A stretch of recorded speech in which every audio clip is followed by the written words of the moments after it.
Dans la première partie, nous avons introduit l'idée que le développement intérieur n'est jamais un chemin isolé, qu'il existe un lien entre l'intime et le collectif,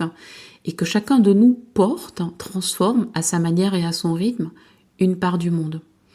Et que, en même temps que notre histoire se déroule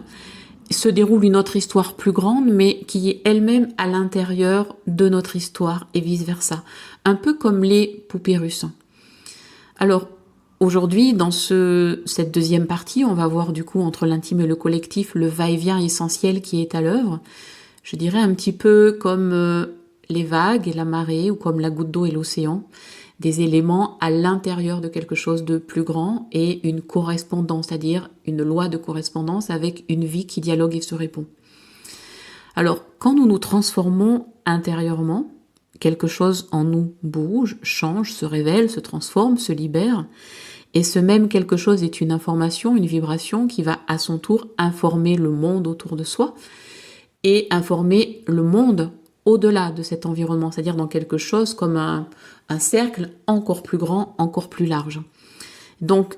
de l'autre côté, quand la société se transforme ou qu'elle vit ce qu'elle vit avec tel ou tel événement ou actualité, elle nous renvoie aussi l'écho de ce qui est et de ce qui sans doute en nous demande aussi à évoluer, à se transformer, à être pris en compte et en tout cas à être au moins vu et entendu. Donc si on ignore ce lien et donc cette interaction, on pourrait croire que nous pouvons guérir seuls, que nous sommes autosuffisants, avec cette idée qu'il n'y a pas de lien, pas d'interaction, pas d'influence, hein, ou penser aussi que tout commence avec nous. Mais si d'un autre côté on se réduit à l'histoire collective et qu'on investit que ce cercle-là, on peut tout autant s'y perdre parce que sans présence à soi, l'histoire elle devient un concept, quelque chose d'abstrait, voire de froid, et quelque chose à laquelle on peut être indifférent, voire hostile. Donc ce va-et-vient essentiel est un dialogue constant entre l'intime et le commun, entre l'expérience vécue et les structures héritées. Et ce va-et-vient, en fait, est l'endroit même où naît une conscience vraie et je dirais animée, vivante. Une conscience qui relie, qui respire, qui reconnaît, qui valide, qui honore et qui accueille en fait la profondeur et la force de ces dynamiques dans lesquelles nous sommes d'une façon ou d'une autre pris. Mais la vérité se trouve vraiment dans le mouvement entre les deux, justement dans ce point d'équilibre et donc dans le discernement. Donc un aller-retour permanent entre l'intime et le commun, entre la mémoire et l'action, parce que c'est là que la conscience en fait prend corps et prend vie. Je dirais qu'elle passe du côté de l'esprit de vie, dans une espèce d'oscillation vivante où chacun devient à la fois témoin et acteur en même temps. Notre histoire individuelle comme collective, en fait, elle n'est pas une suite d'événements isolés. Elle s'inscrit donc de fait dans des dynamiques longues, profondes et même souvent, voire très souvent invisibles. C'est Fernand Braudel qui parlait de cette longue durée, des structures lentes, voilà, qu'elles soient au niveau géographique, géologique, culturel, symbolique, et ce temps long en fait qui façonne les êtres au-delà de leur existence immédiate, c'est-à-dire un temps court, un temps long, un temps rapide, comme si se superposent ou se juxtaposent à l'intérieur de soi et de nos vies des temps et des vitesses qui ont des variables et qui sont des variables à l'échelle de notre vie en fait et de la compréhension de notre existence. Par exemple, on pourrait penser aux arbres, aux saisons, au cycle de la vie, aux âges, au passage de la vie. On peut aussi prendre l'exemple des cathédrales et des grands et beaux bâtisseurs de cathédrales qui s'inscrivent dans ce temps long, dans la longue durée, évidemment dans la patience, et dans cette patience qui façonne à la fois le fond et la forme, à travers quelque chose qui nous dépasse au sens, je dirais, spirituel, mais aussi physique, organique et temporel. Ce temps long, en fait, c'est une façon d'accepter d'œuvrer pour quelque chose dont on ne verra sans doute pas l'achèvement. Et donc, de fait, c'est consentir à être un maillon plutôt qu'un aboutissement. Ça peut reprendre un peu l'adage que le chemin est préférable à la destination, d'une certaine façon. Alors, les bâtisseurs de cathédrales ne travaillaient pas seulement, en fait, pour leur époque, mais pour une continuité de savoir, de connaissances, de valeurs.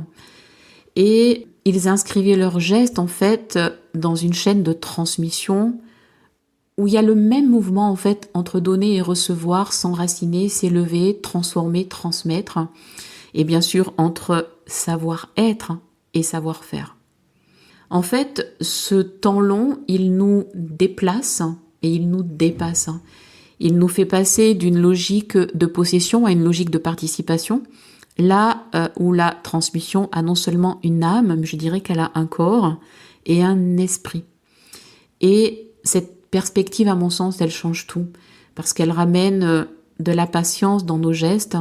de la justesse dans nos priorités, et une forme de maturité élégante sur ce qui est. Quand on aborde la vie et notre vie à cette échelle du temps, et je dirais de l'espace et de la verticalité, nous ne sommes plus seulement ceux qui font leur vie, ont une vie, ou font quelque chose de leur vie, ou font ceci dans leur vie, mais on arrive à cet individu qui prend place dans une œuvre plus vaste, visible ou invisible, mais en tout cas profondément agissante. Et je pense que connaître notre terreau, notre fondement dans un endroit, dans un socle, dans la pierre et dans la terre, être de son temps et faire œuvre, c'est d'une certaine façon entrer en relation avec ce qui nous traverse. Et paradoxalement, à cette intersection, c'est être hors temps, hors du temps, au-delà du temps et au-delà de l'espace. C'est ce qu'on pourrait appeler, d'une certaine façon, à mon sens, l'état de présence. Et je crois que peut-être la liberté, au fond, ce n'est pas du tout de savoir ou de mesurer ou d'avoir résolu ceci ou cela, mais c'est simplement la manière de choisir comment on se tient dans notre vie, dans notre existence, comment on l'habite et en même temps comment on contribue à cette vie qui nous est donnée. Alors peut-être que notre vie ne nous appartient pas, peut-être qu'elle nous traverse, et elle nous traverse et elle nous fait exister à travers ce que nous offrons. Alors travailler sur soi avec soi aura toujours plus de sens maintenant et de valeur, sans l'oubli que nous faisons partie d'un mouvement et d'un ensemble bien plus vaste, c'est-à-dire un endroit où l'histoire personnelle et l'histoire collective en fait s'entremêlent, mais en plus correspondent, se répondent, dialoguent, agissent ensemble, interagissent et le font en notre faveur de la même façon que le reconnaître, c'est aussi agir en la faveur de quelque chose qui nous dépasse. Alors, dans la partie 3, nous allons aller à la rencontre de traditions anciennes et de nos propres racines pour retrouver en fait notre lien vivant au temps et à la terre et à ce qui nous habite et ce qui nous anime.